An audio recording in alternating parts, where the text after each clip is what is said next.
तेलों के प्राइसेस में बहुत जोरदार वॉलेटाइल मूव्स हैं। जीजीएन रिसर्च के मैनेजिंग पार्टनर नीरव देसाई हमारे साथ हैं। अब नीरव नमस्कार। जिस तरह की वॉलेटिलिटी के साथ हमने पिछला साल बंद होता हुआ देखा, इस साल की शुरुआत देखी है, फिर चाहे वो सनफ्लावर है, सोए है, पाम है, मस्टर्ड में कुछ सपोर्ट ज़रूर बनता हुआ नजर आया है।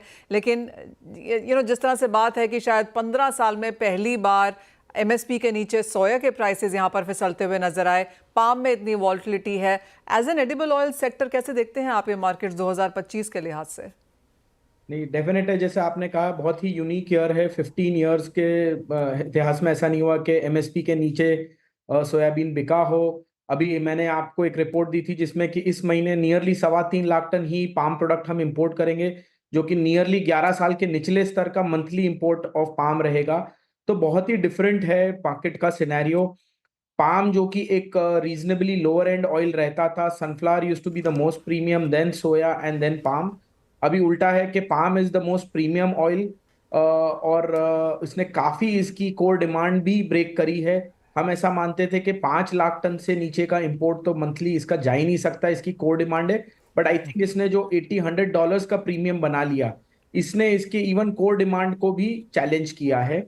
साथ ही में अगर हम बात करें तो अर्जेंटीना में एक बहुत बड़ा मूव फ्राइडे को आया है, जिसमें कि गवर्नमेंट ने unexpectedly export duty on soybean, soya oil and soya meal घटाई है। सोयाबीन पे 7% and soya oil and soya meal पे 6.5%, फ्रॉम 31 टू 24.5%। तो ये भी एक बहुत इंटरेस्टिंग रहेगा आगे जाके देखने के लिए, क्योंकि जब जब हमने पहले भी देखा कि पेसो स्कीम आई थी अर्जेंटीना में, तो 1 से 1.5 महीने के लिए अच्छी सेलिंग वहां पे रहती थी। और एक्सपोर्ट मार्केट में फिर अर्जेंटीना ऑयल हो या मील हो, किसी भी अदर कॉम्पिटिटर को बहुत मूव नहीं करने देता था। तो ऑयल में भी सोया ऑयल मुझे ऐसा लगता है कि कॉम्पिटिटिव बना रहेगा। साथ ही में अगर इंडियन सोयाबीन्स की हम बात करें, तो हमारे मील के एक्सपोर्ट मार्केट को अर्जेंटीना बहुत अच्छी तगड़ी कंपटीशन देगा, और इसके कारण बीन्स में भी बहुत ज्यादा ऑप्टिमिज्म नहीं लग रहा है। आज अगर हम बीन्स की प्राइस देखें तो 4300 4350 के आसपास आज भी प्लांट बिल्टीज हैं, जबकि ऑफ सीजन नियर आना चालू हो गया, मतलब सीजन टाइम पूरा हो गया। सो ओवरऑल ये एक बड़ा डिफिकल्ट ईयर मैं बोलूंगा, या बहुत वॉलेटाइल ईयर रहा है। पाम लुक्स के नियर बाय में पाम अभी भी थोड़ा वेल सपोर्टेड रहेगा। मलेशिया के एंड स्टॉक्स जो भी 17 लाख है, ये 16-16.5 तक जा सकते हैं। मार्च तक थोड़ा मलेशिया स्टॉक रिडक्शन पे रहेगा। इंडोनेशिया में लॉन्ग टर्म B40 का रीजन जो है, वो एक सपोर्टिव ट्रेंड रहेगा। सिर्फ हाल फिलहाल में इंडोनेशिया में कोई बहुत अच्छा यूजेज नहीं हो रहा है, और ब्लेंडर्स ऑप्ट कर रहे हैं, पिनलाइजेशन को ऑप्ट कर रहे हैं, इसलिए थोड़ा डिमांड कम है, इसलिए थोड़ा पाम का प्रीमियम घटा है।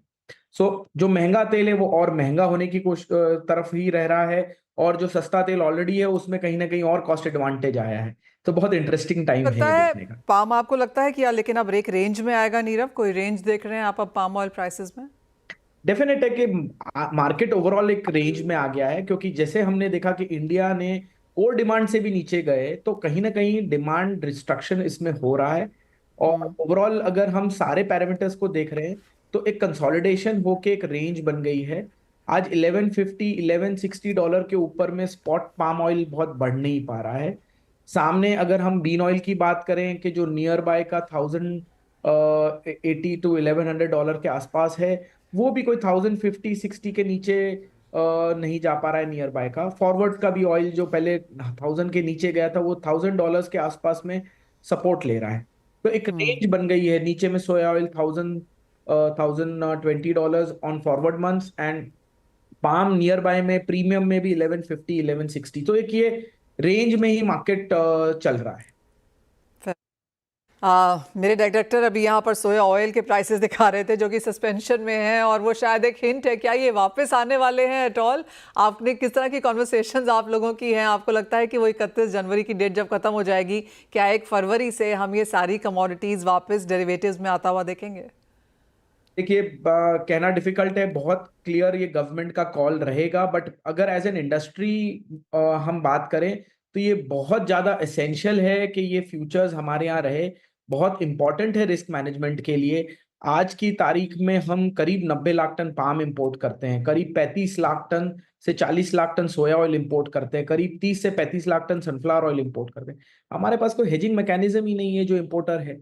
कितनी बड़ी रिस्क है। आज फ्यूचर्स ऑफ करेंसी में अगर आदमी कर रहा है या फॉरवर्ड में बैंक में करेंसी कर रहा है, बैंक आपसे लिखित में मांगता है कि आप आपका फॉरेक्स एक्सपोजर कवर कर रहे हैं। कोई भी गवर्नमेंट की बॉडी ये नहीं समझ रही है कि फ्यूचर्स या आज करंट कमोडिटी रिस्क कहीं कवर हो रहा है कि नहीं। उल्टा है, हम बाहर बड़ी कंपनियां डॉलर भेज के बीएमडी या शिकागो में हेज कर रहे हैं। सो ये आना बहुत जरूरी है और ये इकोसिस्टम वापस से डेवलप करना बहुत ज्यादा एसेंशियल है।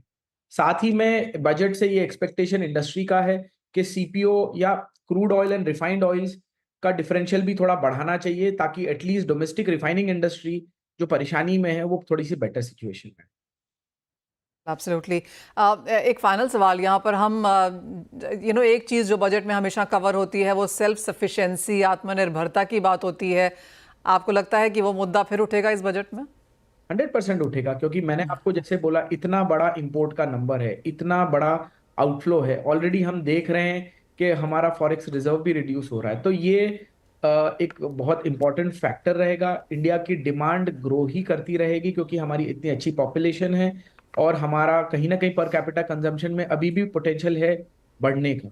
तो इंडिया को सेल्फ सफिशिएंसी चारों पांचों तरफ वर्क करना पड़ेगी। जैसे कि हम मस्टर्ड में अकेले नहीं कर सकते या पाम में अकेले नहीं कर सकते, सारे oil and oil seed production पे हमको फोकस रखना पड़ेगा ताकि हमारी निर्भरता इंपोर्ट पे रिड्यूस हो।